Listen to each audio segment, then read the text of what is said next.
எத்தனை பேர் நம்பிக்கையோடு இருக்கிறீங்க? அவருடைய கரம் இன்னும் என் மேல் நன்மைக்காக இருக்கிறது. எஸ்ராவின் மேல், நெகேமியாவின் மேல் இருந்த கர்த்தருடைய கரம், இடிந்த அலங்கத்தை கட்டி எழுப்புவதற்காக அவர்கள் மேல் இருந்த கர்த்தருடைய கரம், இடிந்த வாழ்க்கையை கட்டி எழுப்புவதற்காக என் மேல் கர்த்தருடைய கரம் அமர்ந்திருக்கிறது. அது என்னை நேர்வழியாய் நடத்தும். அது வனாந்திர பாதையாய் இருந்தாலும் நடத்தும். இடிந்து போய் தரை மட்டமாய் இருக்கிற வாழ்க்கையை மீண்டும் கட்டி எழுப்ப அந்த கரம் போதுமானதா இருக்கிறது. கர்த்தருடைய கரம் மாத்திரம் நடத்தும் என்றால் வழிகளை குறித்து நாம் கவலைப்பட வேண்டிய அவசியம் இல்லை. இதுவரை நடத்தி வந்தது அவருடைய கரம் என்றால் இனியும் நடத்த போகிறது அவருடைய கரம் மாத்திரமே. இனியும் நடத்த போகிறது அவருடைய கரம் மாத்திரமே. அந்த கரம் வழி இல்லாத இடங்களில் வழியை உண்டு பண்ணுகிற கரம். கதவுகள் அடைக்கப்பட்டிருக்கிற நேரங்களிலே கதவுகளை நமக்காய் திறக்கிற கரம். அது செங்கடலாய் இருந்தால் அதை பிளக்கும், அது எரிகோவாய் இருந்தால் அதை தகர்க்கும், அது கானான் தேசத்திலே உள்ள ராட்சதர்களாய் இருந்தால் அவர்களை அழித்து நம்முடைய கரங்களில் ஒப்பு கொடுக்கும். ஆனால் ஒன்று மாத்திரம் நிச்சயம், எனக்கு வழி உண்டாகும், எனக்கு வழி உண்டாகும்.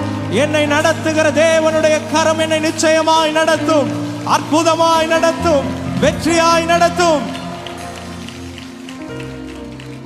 வழியே இல்லாமல் சிறைச்சாலையில் அடைபட்டிருந்த யோசேப்புக்கு ராஜாவின் மூலமாகவே வழியை உண்டு பண்ணின தேவனுடைய கரம் அது.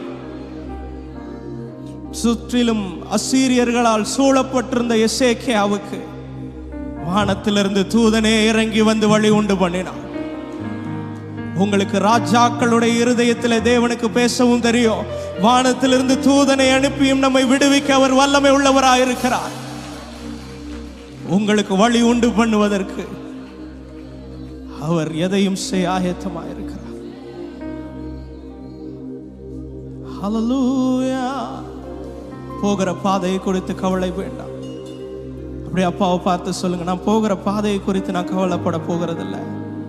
இன்னும் ஒரு புதிய மாதம், புதிய சவால்கள், புதிய பிரச்சனைகள் எதுவாக இருந்தாலும், வழி எதுவாக இருந்தாலும், வழி நடத்துகிறவரை மாத்திரம் நான் நோக்கி பார்க்கிறேன். வழி நடத்துகிறவரை மாத்திரம் நோக்கி பார்க்கிறேன். அவர் கரத்தை மாத்திரம் நோக்கி இருக்கிறேன். ஹல்லேலூயா.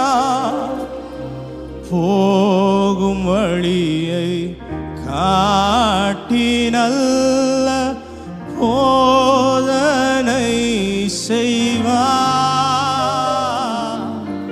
போகும் வழியை காட்டி நல்ல போதனை செய்வார். ஏகும் சுத்தர் மீது கண்கள் நிறுத்தி நடத்துவார். இயேசு திருத்தி நடத்துவார்.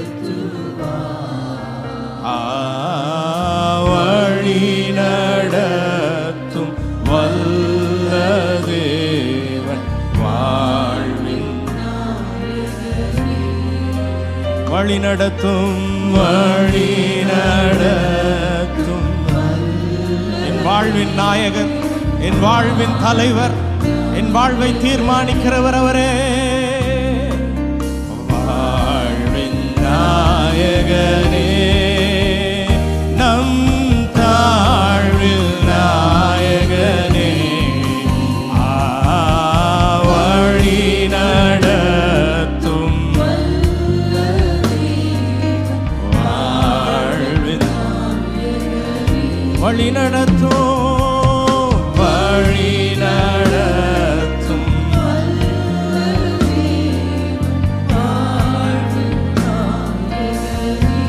காடானாலும் மேடானாலும், காடானாலும் மேடானாலும் கடந்து சென்றிடுவோம். காடானாலும் பாதை என்னவா இருந்தாலும் கடக்க பண்ணுகிறவர் என்னோடுண்டே.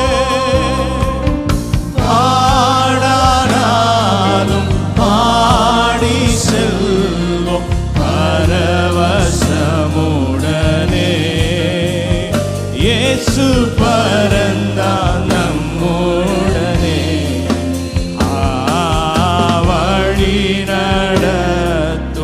வல்ல தேவன் வாழ்வில் வழி நடத்தும்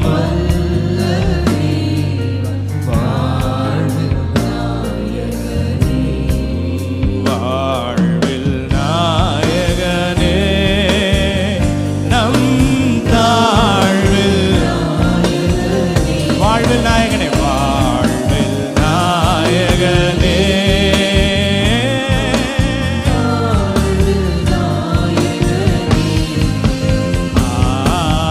வழி நடத்தும் வல்ல வாழ்வில் வழி நட